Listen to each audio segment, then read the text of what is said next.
What's up? What's up? In the Sleepy Say with your legs media. So much happened today. So much went on today. Firstly, let's get into the Volta Burgers with our MARLEN.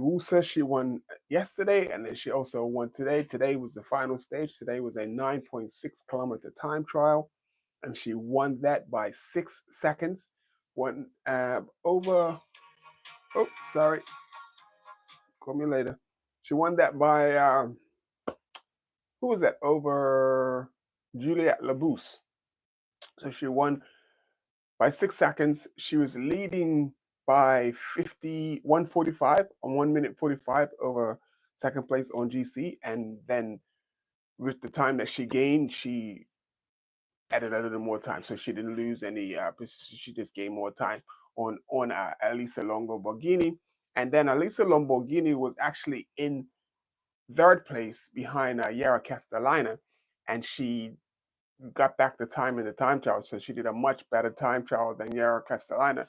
So yeah, that's something Yara Castellana needs to go and work on. She needs to work on her time trialing because that, hopefully, she's just getting started and she can work on that and improve that because that's going to be make a big difference. Like she lost the whole position because if she would have been able to maintain her position and she wouldn't have gotten back the time on Marlene because Marlene is the top one of the top lady time trialists. So she took care of the business today. She won the time trial. She won the GC. And after an amazing ride yesterday, and that climb yesterday was 7.8 kilometers. That climb looked brutal. I mean, it looked brutal. And today's time trial it was only 9.6 kilometers, pretty short, and like a 6-second margin. That's pretty good. Zoe Baxter was in the hot seat for a minute, and she didn't get be thrown into I think it was still the ladies in the top 10 with who were top 10 on GC. That's when she got bumped out. But that's how it goes. And that's MARLEN REUSSER. Yes, MARLEN REUSSER, and well done for movie star. So that purple that she's in is the leader's jersey. So that's pretty cool, and well done to her and movie star. What are we gonna get into now? We got to get into so much happened today. So much happened today. Where do we start? Well, firstly, let's congratulate Carlos Verona for years and years. This man has been in the service of everyone else. He's like one of the best domestic riders in the peloton. What is a domestic rider? Domestic is someone who basically just works for everyone else or the leader on the team or the main leaders on the team. So if you want your climber or your sprinter to have the best chance at the sprint, you shelter them. You make sure that they don't, have to take the win. Hi, Ches. How you doing? Thanks for tuning in. I hope you hit the like button before you take off. Make sure you hit the like button. Please hit the like button.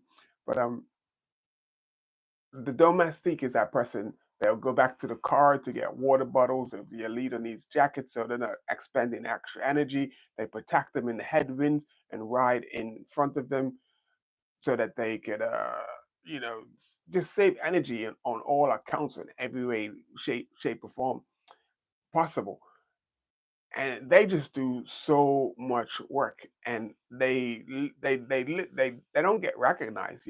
All of the accolades go to the team winner, the team sprinter, the team climber, or the GC winner.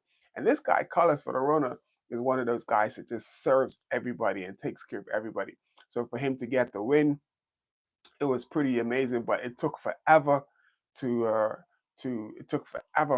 the win to get going. I mean, for the breakaway to get settled, but it really didn't. It was breakaway went, it got caught, and there was another breakaway again.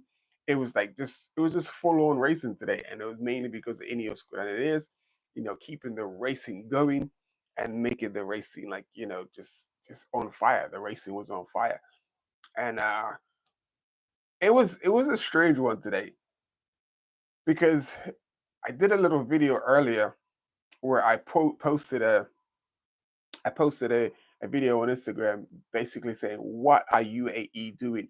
They were driving me crazy. I mean, really driving me crazy because of their tactics today." So it's like mixed reactions. Like one camp is one camp is like we think that UAE made the right move, and on the other side of the camp, which is Africa, the side of the camp that I'm on, is I'm thinking, what are UAE doing today?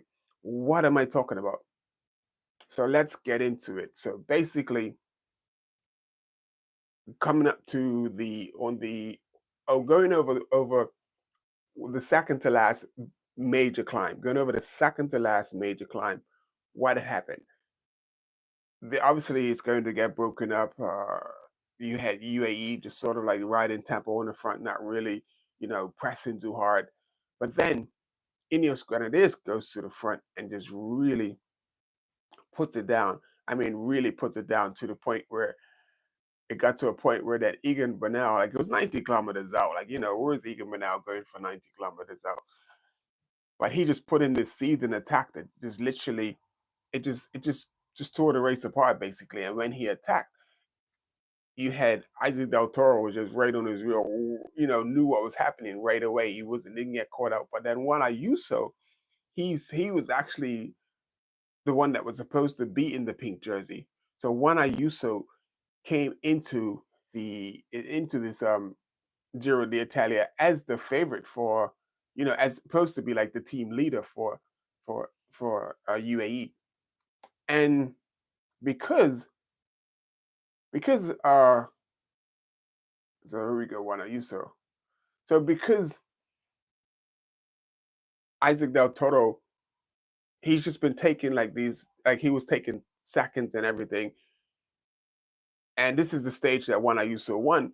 But Isaac Del Toro has just always been like, just been right there. And he just kept taking these little bits of seconds, little seconds here and there to got to the point where he got into the leader's jersey, and he got into the leader's jersey after Strada Bianca stage, like when him and Walt Bernard went away, and basically, like him and Walt Bernard basically just destroyed everybody. They just went away, and it was massive, like just the strength and the that was showing on the day between so you had Isaac Del Toro, and this is stage, I believe this is stage 9, and even though Walt Bernard will go on to win ahead of Isaac Del Toro, they just destroyed everybody, and even Egan Bernal commented and whispered into uh, Isaac Del Toro's ear and said, "Dude, you are the strongest one here." The crazy thing is,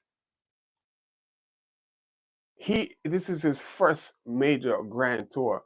So most of the people around him are afraid because he hasn't done anything like this before. Like his body hasn't been through anything like this. So it's almost like people are anticipating him to crack through later. I don't think he's gonna crack. I think he's hungry. I think he wants to win. I think he's trying to be modest about it, like not overstep and everything. But I think he's gonna win this Giro d'Italia, because if you watch today, he just covered everything effortlessly. So now, what was I saying? He was like Egan Bernal attacks. Egan Bernal attacks, goes over the top, and when he does attack, the only people that was able to follow was Del Toro, and then this young man here, Richie Carapaz, the winner of stage 11. So Richard Carapaz was the only one able to follow Egan Bernal and Isaac Del Toro. Now here's where it gets interesting. Roglic, like he is the main, he was like the main person everybody was worried about. Roglic was unable to follow. Now they got like a 20-second gap going over the top, and like this is as a director sportif, I'm saying, okay, Roglic doesn't have it to follow the moves. If anybody was going to follow the moves, we would think that Roglic would follow the moves. But no, he wasn't able to. So the Ayuso, he got caught out as well. So now you have Richie Carapaz, Egan Bernal, Isaac Del Toro, and there was one other rider I can't remember. Now, these guys have got 20 seconds. Roglic and his guys, that they seem unable to chase, unable to pull it back. And then What happens next was totally amazing. There were still four guys back with the UAE, like Del Toro's teammates, that he put 20 seconds on. Most teams would be like, okay, you want to get Del Toro back, you need to chase. They didn't. That was not the case. UAE went onto the front and brought back, closed the gap to Del Toro. Now the big argument is Roglic is in trouble. So you're helping to save Roglic's Giro. Now, if Roglic wants to save his Giro, make Roglic go to the front and chase back. 90 kilometers is a long way for Isaac Del Toro to ride. But what people are not seeing is that you had Arietta that was in the breakaway earlier up ahead. So they would have caught those guys.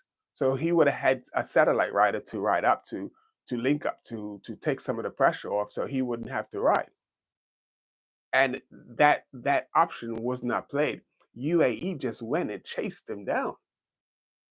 Now the thing is, why UAE? You say no to UAE chasing him down? It's because now Roglic and the one teammate he had left have to go to the front. Roglic is already on the back foot, so you put him even more on the back foot, and he's going to blow up and he's going to crack. He's the main rival. So the main people that Isaac Del Toro have to worry about are with him. Bernal, Richard Carapaz. That's it. So I really didn't get it. It was infuriating actually watching them chase back Del Toro instead of letting Roglic do the work to chase back Del Toro. And then after chasing back Del Toro, after chasing him back, which saved Roglic's was sort of like saved them some grace because they had one more big climb to do. And when they got on that last climb, Roglic got gapped and he lost a minute and a half on that climb. Now imagine if they had made Roglic do the chasing from the first climb, which was a category one climb. He probably would have lost twice that. He probably would have lost 3, maybe 4 minutes today. But you gave the man a lifeline instead of losing a minute, instead of only losing a minute and a half. You probably could have put it out of the Giro altogether. But that didn't happen because it just seems weird to like what's going through. It's all like this is the same thing that they did with Sepp Kuss when Visma, where you had Roglic again, Roglic, and then you had Jonas Vingegaard all trying to take like Sepp Kuss was leading. There was no one else, as close who's going to come close to taking the jersey off. But those two were trying to ride him into the. They even dropped him on the climb on one of the climbs. But Sepp Kuss fought back to hold on to keep the jersey, and those two were really trying hard to get the jersey off of Sepp Kuss. And this is what it looks like what's happening now. It's like they want. It's like it's almost they're still trying to favor Juan Ayuso. I think okay, keep him close as is necessary, but don't jeopardize the man's chance to gain more time to put a nail in the coffin. So they have a rest day tomorrow. The rest of the week is going to be is brutal. The amount of climbing Tuesday, Wednesday, and Thursday that's going to have to be done. And I think Isaac Del Toro, everyone just thinks he's up to task.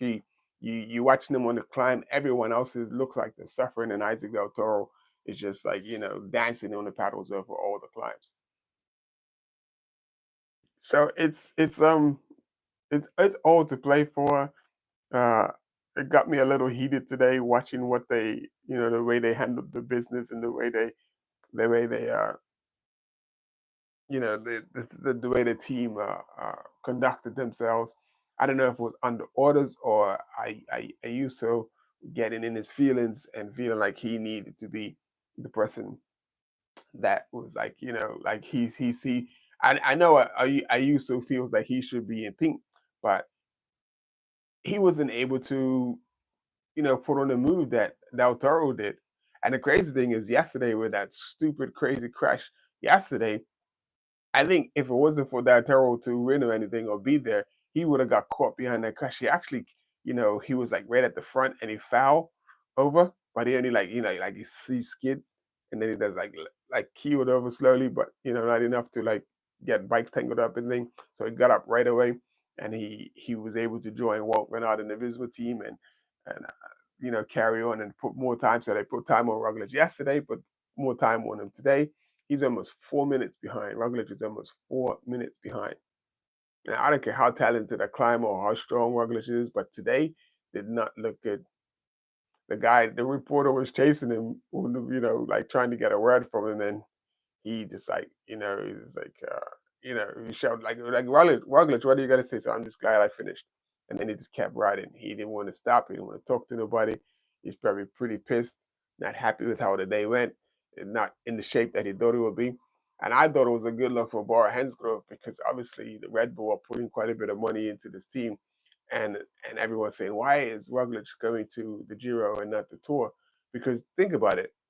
They're a new sponsor, Red Bull. What better way to come in and like win it? Just start off by winning a Grand Tour, even if it's not the Tour de France. You win the Tour of Italy, get things started. I feel like I'm gonna sneeze.